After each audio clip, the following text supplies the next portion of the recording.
Written composition, expository. Read the following quotation. Don't walk behind me, I may not lead.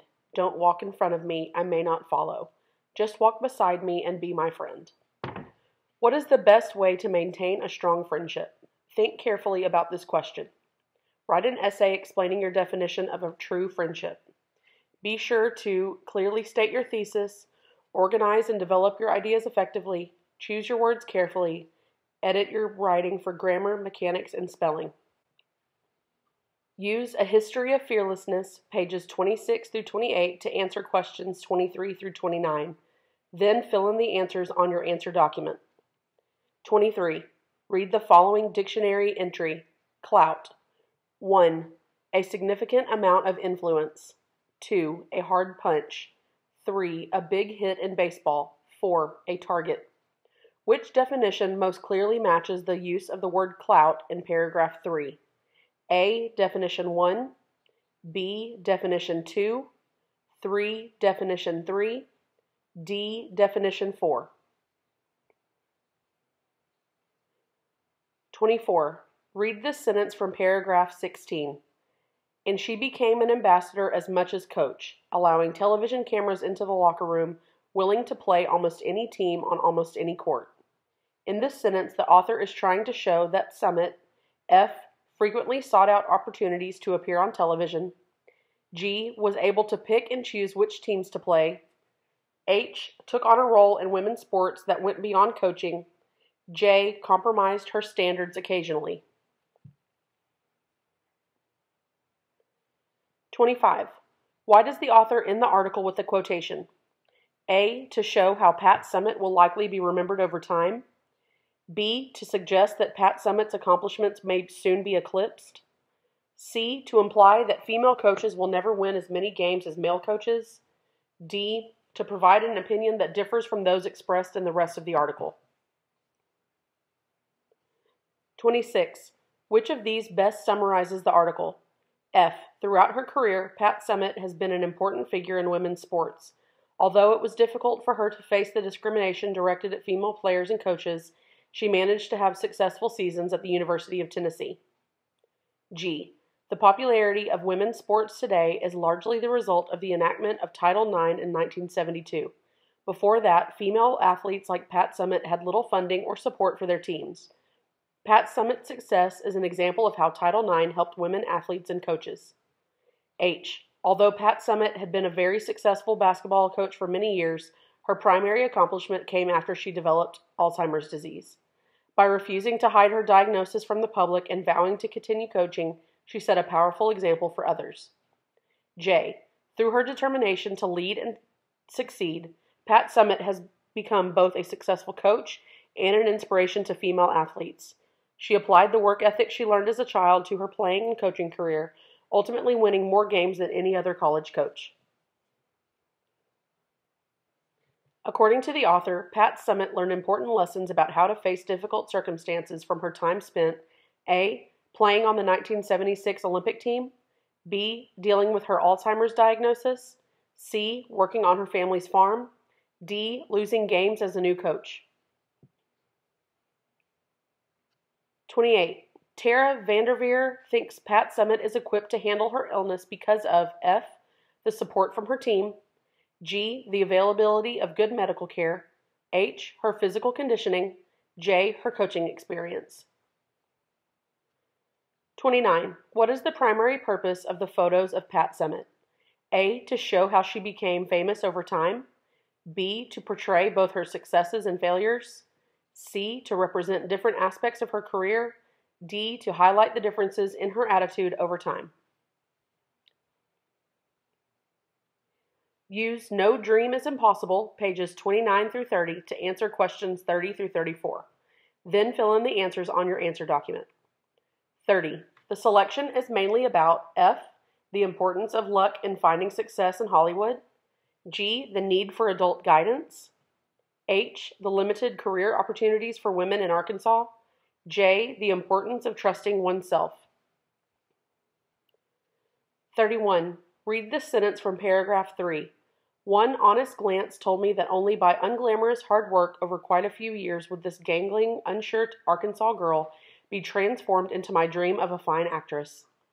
In this sentence, the author admits that A. Her quest would be more difficult than she thought. B. Hollywood directors didn't think she had much talent. C. It was time to start thinking about a different career. D. Acting was not as much fun as it had once seemed. 32. Which line demonstrates the author's realization that she may have overestimated her abilities? F. But of course, what really made me feel like catching the next bus for Arkansas was that in all the offices I managed to invade, not one casting man had looked at me with sudden interest and exclaimed, "That girl has something." G. Since then, I've found this inner voice always spoke the truth or made me try to find it for myself. H. No one in my entire family had ever had artistic yearnings, so they looked upon my girlish dreams as a rather silly and impractical phase, which I would surely outgrow and then settle down in Arkansas like my more sensible cousins. J. It tells me no dream is impossible because faith in my inner self will guide me to its fulfillment. 33. In paragraph 2, the author suggests that A. She knew she would become a successful actress as long as she worked hard. B. Failing would be acceptable as long as she had made the effort to succeed. C. Life in Hollywood was made more difficult by pressure from her family.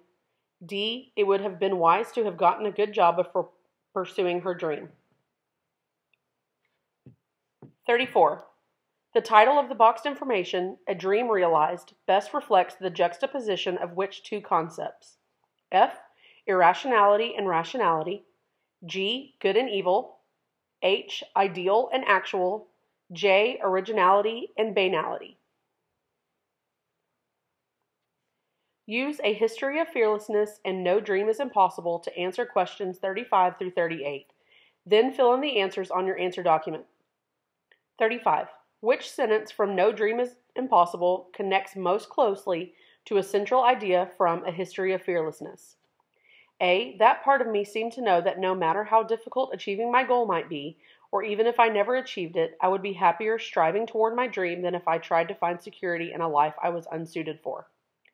B. The voice seems very stern at times, as it makes me accept the responsibility for my failures and shortcomings, instead of excusing them or laying the blame elsewhere. C. This time it had a new message. Look at yourself honestly. D. After I recovered from the first shock of this discovery, to my surprise, I began to feel stronger and more hopeful about the future. 36. Unlike Julie Adams in No Dream is Impossible, Pat Summitt in A History of Fearlessness is known for F. Starting her career without formal training. G. Finding a balance between work and her personal life. H. Her ability to avoid controversy in her career. J. Helping others achieve excellence in her field.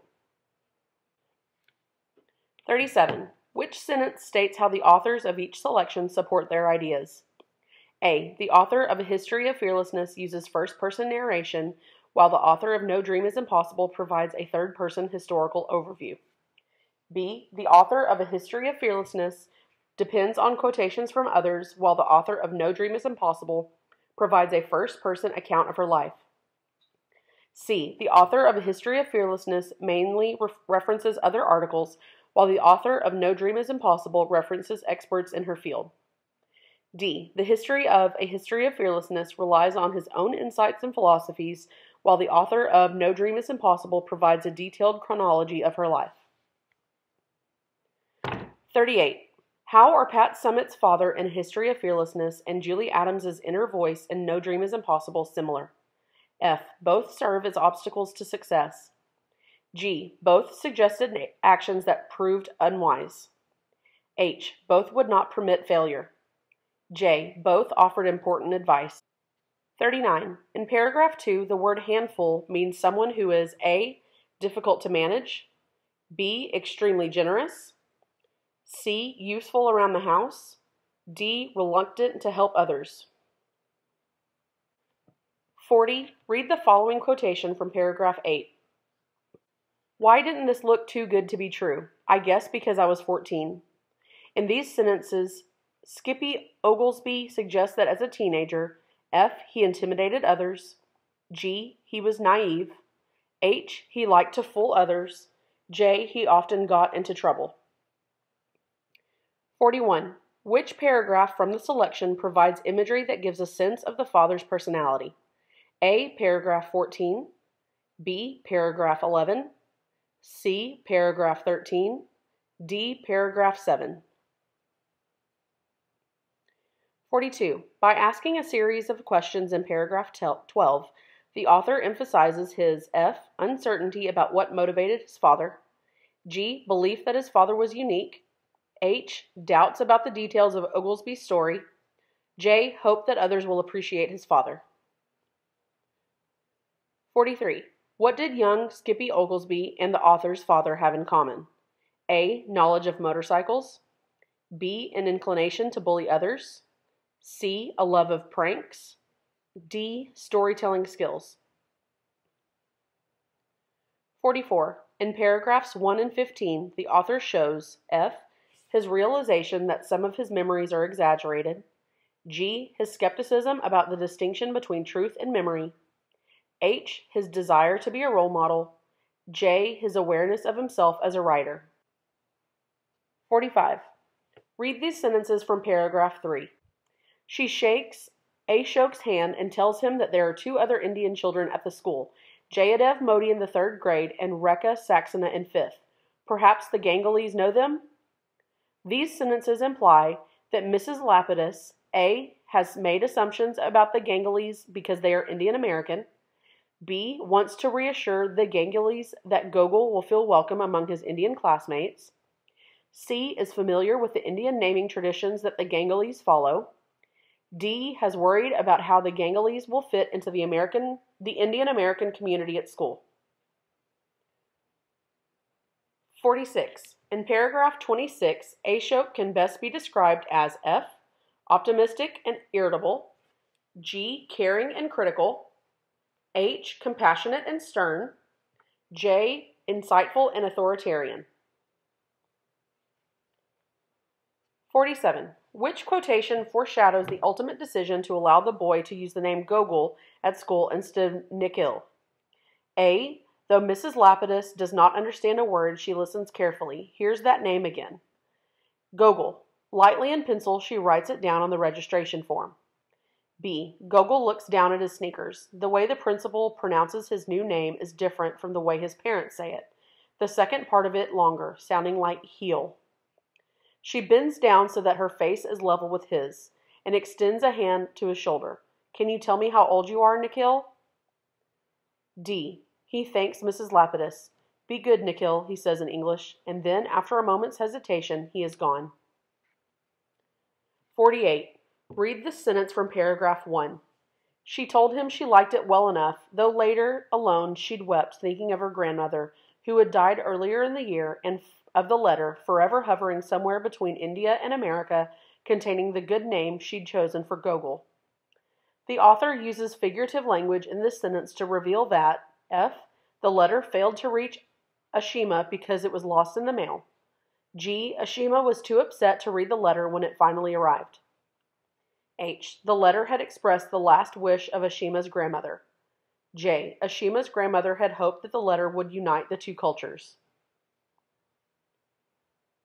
49. The description of the setting in the last paragraph of the story suggests that Gogol will A. Continue to feel anxious when he speaks to Mrs. Lapidus.